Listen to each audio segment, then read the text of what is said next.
Hello, hello, and this is Mann Vs Machine from Percolation Gaming, and today we are bringing you the Spy tutorial from Mann Vs Machine.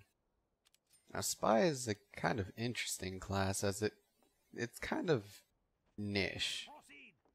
On some maps, it really excels, particularly when your team is kind of moved up past the front lines a bit. This map, it's not the greatest since this is generally where people camp right up front. There isn't a lot of working room for you, which is quite unfortunate. Like, if there's no one around, you can generally just sap, redisguise, and just knife, and kill off like almost an entire squad yourself, essentially. But as any spy player knows, when there's your team around you, or just anyone for that matter, whether it's the other team or your team, odds are you're gonna die. You're gonna clip into something that you probably shouldn't, or take some fire that wasn't even meant for you. So mind your surroundings. As for the upgrades you should go for, generally your sapper is where it's at. The duration and then the range of it is what you should pretty much prioritize in upgrades. When it comes to weapons or any kind of loadout, it's essentially preference. Since you can upgrade into 25 health per kill per point, it's just kind of easier to really go for the standard knife or the big kill, or even the spycicle. Probably the standard knife. When it comes to watch loadouts, I would say default again. Just classic works the best. The deadringer didn't really do much for me, seeing as how you pretty much die in one hit, like that right there. I went from essentially full to dead, so you've just really got to be careful. So pretty much just standard layouts are gonna be what's best for you. Now, unlike the AI bots in traditional TF2, you can pretty much redisguise in front of these guys and they'll just ignore you. They won't eye you down or detect that you're a spy immediately and just start killing you. If you redisguise in front of them, they don't care. They're going to go on with their normal lives. Disguises are going to fool them no matter what. So essentially just go scout or something that doesn't have some sort of movement penalty on it. Like the demo man or the heavy or soldier. Don't go that. That's just silly and quite unnecessary, seeing as how you want to be as fast as possible. Now, after the sapper is kind of upgraded for a bit, the knife upgrades are generally where it tends to be. There's the armor penetration, 2-second crits on kill, attack speed, and then the health on kill, of course. Armor penetration is just if there's a giant robot and you're backstabbing, you do like 20, 50, 75, 100% more damage to the larger robots. Incredibly handy, as I'm sure you can tell. The damage boosts are quite insane. Essentially what you want to do, though, is just kind of get your sapper off, stab, and redisguise. Don't try to get too many stabs off at one point, or you're probably going to suffer for it. When it comes to the giant robots, just get 1 stab or 2 stabs off on them at most, and then redisguise and cloak away. You need to do something, otherwise you're probably going to die. There's one thing that the deadringer was useful for, and that was for pyros, like most definitely. See, like that? Just 2 stabs would have been fine. Cloak, run away, redisguise, rinse, repeat. But I get a little too careless there, and it doesn't really work out for the best. The largest difficulties that you're going to find in Mann vs Machine as Spy is your own team getting you killed. Someone's going to stand next to you and you're going to get shot because of it, or some other silly mistakes. And then of course there's things that are your own fault. These things happen. Now what the sapper does to these robots is, if you apply the sapper to a small robot, it kind of stuns them in place for a while, allowing you to get the backstabs off. On a larger robot, all it does is just kind of slow them down. So pretty much always apply the sapper to them so they'll slow down in time and you'll be good to go, helping your team as well. Pretty handy stuff. As for the other upgrades that the spy gets, there's essentially nothing. There's no watch upgrade, unfortunately. Only the sapper, the knife, the spy itself, your gun, and canteens.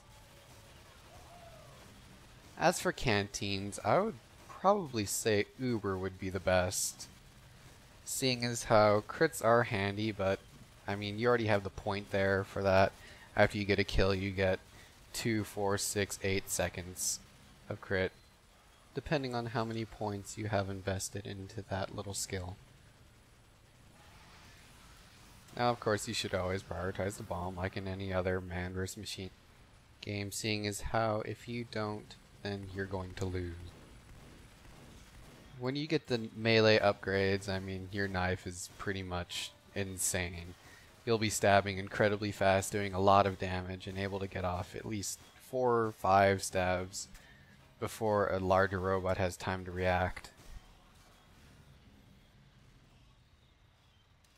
So just prioritize your sapper, your knife. That's all you really have to worry about. Get some Uber canteen just to help you when you're on fire or something like that. Just like any other game, the pyro is pretty much your worst enemy. It's a little annoying. Thankfully though, your knife tends to one-shot kill pretty much anything that isn't a giant robot. So you don't have to worry too much about that. Once you get your sapper maxed out, the cooldown in it is pretty low, and then the range on it is incredibly high as well, which is quite helpful for getting off multi-kills and just assisting your team even further. Then of course there's the health on kill upgrade, which is just, it's your survivability really. When it gets later into the game, or if your teammates aren't constantly badgering the little spawn points, then it's pretty easy for you to get at least 3 to 6 kills per sapper. I mean really. So that 25 health on kill just makes a tremendous difference. The biggest problem is that you sap something and then your teammates end up killing it, which is kind of unfortunate for you since sapping is generally the only weapon you have to be able to protect yourself as well. It's not like you can just go spamming it like you can in traditional play. Once you use it, it goes on cooldown for a while, similar to that of the spycicle, which is another handy weapon in this, by the way. Especially for annoying pyros, as they are of course your arch enemy, so getting off any kind of burn damage you can and being able to redisguise and getting more kills even faster is all the better.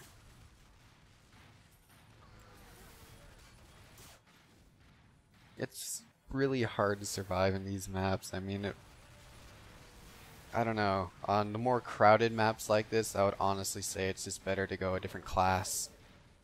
A ranged class, preferably, where you're not always getting killed to something silly, but you can actually survive for more than a couple seconds when you are actually in the little attacking positions and whatnot.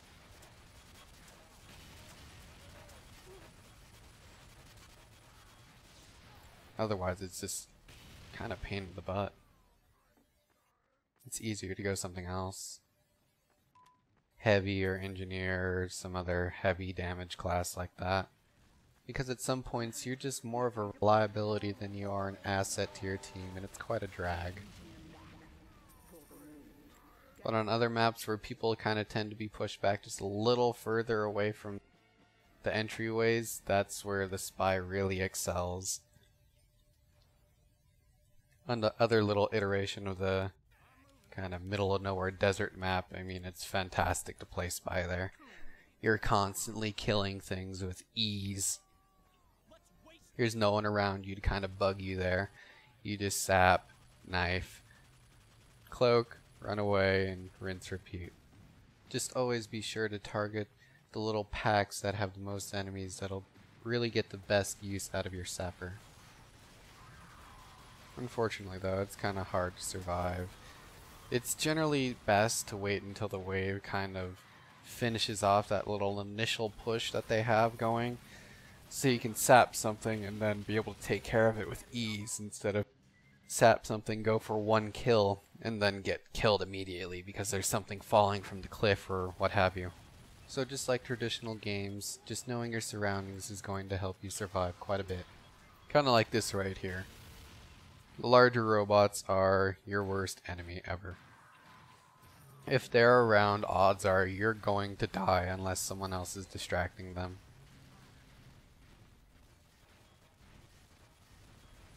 This is where bullet resistance, or any kind of resistance really, kind of comes into play and really just helping you out.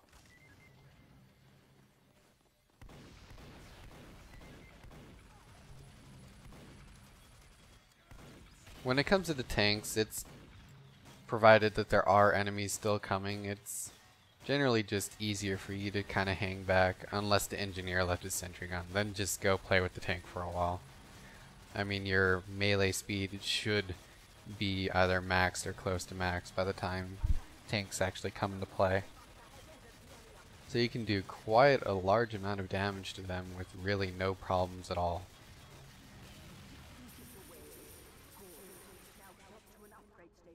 Another thing about being a spy is you're pretty much like the scout as well. It's kind of your job to be picking up money. You should always be picking up the money. That way you can get the A+ on the ratings and then get an extra 100 credits upon playing. Really helpful stuff. Seeing as how you'll be in the fray anyway, I mean, there's no real reason for you not to be picking it up anyway.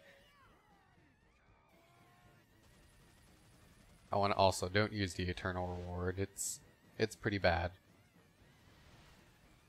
You really need disguises in order to be able to play this well. And since they are bots, you're not going to be able to be all sneaky about it at all. Just get your kills and with your disguise and then kind of run away.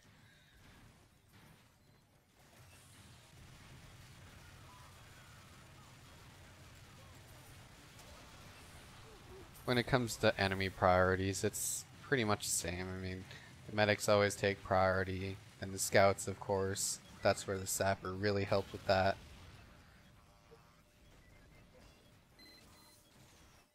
And the pyros, the heavies, all that fun stuff. You can one-shot every small unit, so I mean, getting a backstab on a heavy is incredibly helpful since they are so tanky, even if it's not the heavyweight champion heavies. Which, as I'm sure you know, do take reduced damage, since they have the little fists of steel, even though, I mean, a lot of the time it doesn't really show that. They still do take that reduced damage, and they deal a heck of a lot of damage with those massive fists of theirs. Those larger robots really do hurt. I mean, the only real defense you can have towards something like that is just kind of sapping and running away and hoping for the best. Not even a deadringer will be able to save you should you get hit by a massive volley from like a giant demo man, for example, or a crits rocket, or anything from the giant robots, just as their DPS is really insane. And that's max speed knife. I mean, look at that, that's craziness. The amount of damage that you can get off with that, especially on tanks, and then having some crits along with it as well. Woo. Pretty awesome.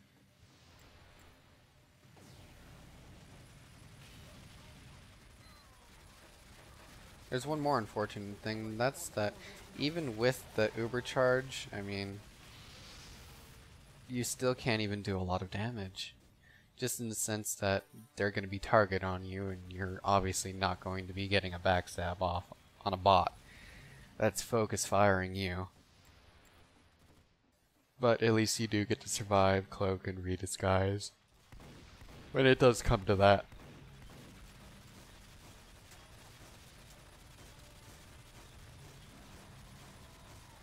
So just to recap, sap pretty much everything. Sap on cooldown.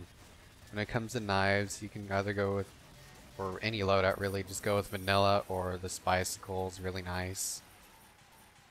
And this has been Mann Vs Machine from Percolation Gaming, and I will see you next time.